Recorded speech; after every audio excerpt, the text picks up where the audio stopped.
Hello, my name is Shalise Davis, and I am a student at the University of the People and the Masters of Education program. I'm here to answer a few questions about my experience. So, how has the Master of Education program influenced my teaching philosophy and approach to classroom instruction? So it has transformed my philosophy and teaching approaches in a number of ways. Excuse me, that's my daughter. Sounds like a dinosaur, but anyways, it's transformed my philosophy and teaching approaches in a number of ways. The instructional strategies I use have been heavily influenced by theories from Piaget and Vygotsky, especially, namely that each child is within a range of development, and their skills that they acquire during those times can happen in various times, and there's no strict limitation as to when that happens. And much of the learning is influenced by the environment and the interactions that the child experiences with their peers, with their teachers, with their community, with their parents. Also, that creating an environment that utilizes all the domains of learning, the social aspect, the emotional aspect, and the cognitive aspect, promotes a deeper understanding of the concepts they are learning. Vygotsky says something about social interaction helping to coordinate the influences on development. Cognitive change results from using cultural tools in social interactions and from the internet, internalizing and mentally transforming those interactions. That's an excerpt from Schunk and Learning Theories, 2012. So these social interactions are especially important when speaking about inclusion and building a positive classroom. This can be achieved in a number of ways. I like to use universal design learning, differentiation, and effective classroom management that includes the students.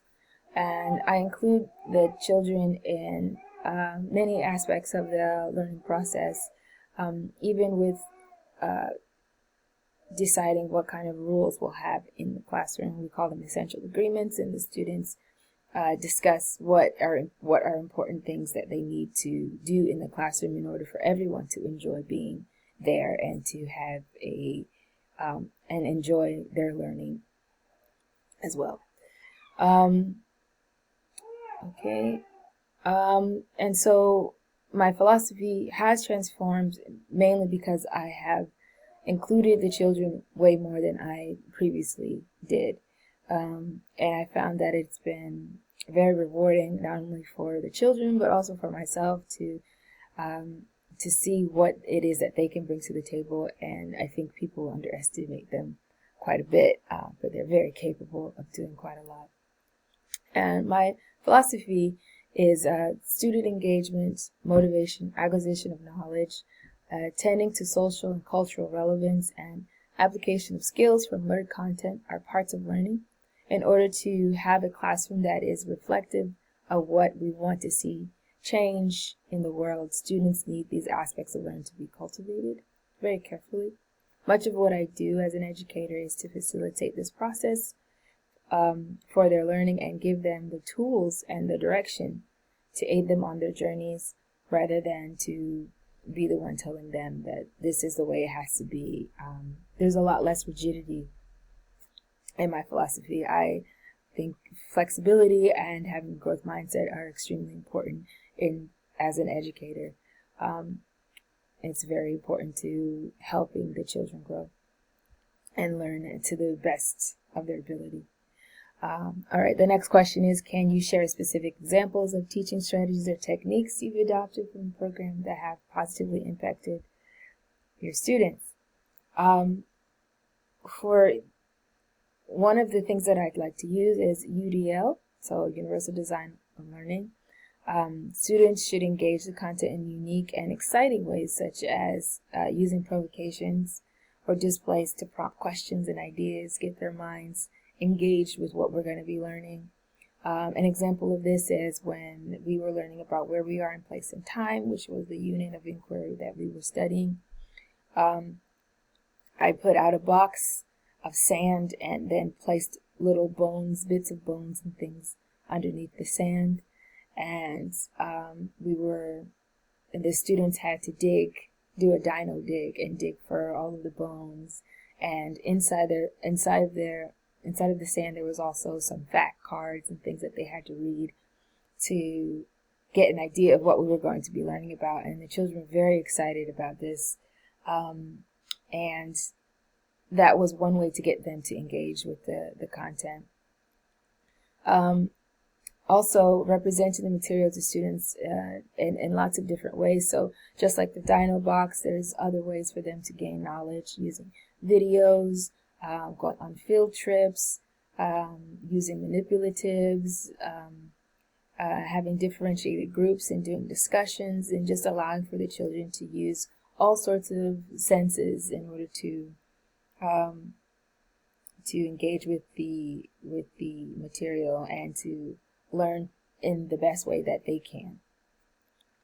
And then finally, giving multiple modes of expression. So when it comes time to do the project or to do the final assessment, the summative assessment, you give them lots of options on how they want to represent their learning. And they follow a specific rubric, and as long as how they have presented their work follows the rubric, they can represent it in any way they want. That can be a video, a stop motion video, for example, or it can be they could build a structure, or they could build something using materials that we have in the classroom. So, or they can make a poster. So whatever way they want to represent it is up to them, as long as they follow the rubric. Another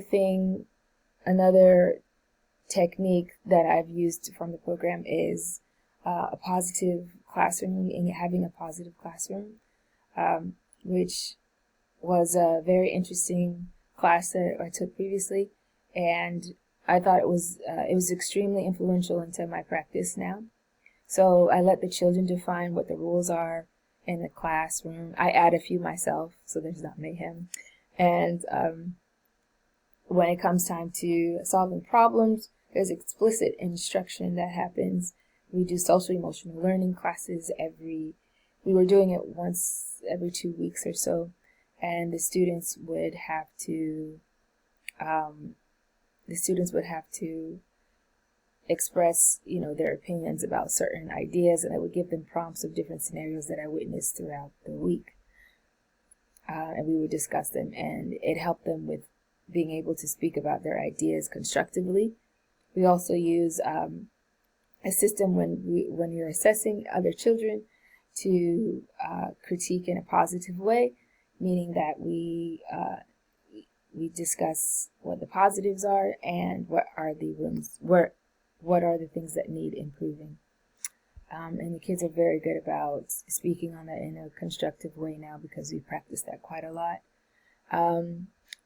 And peer assessments I have found to be very helpful in the students' learning process, and they've learned to accept feedback and rejection in a positive way and understand how they can improve, and not look at it so much as rejection, but look at it more as like, oh, this is an opportunity for me to get better at something.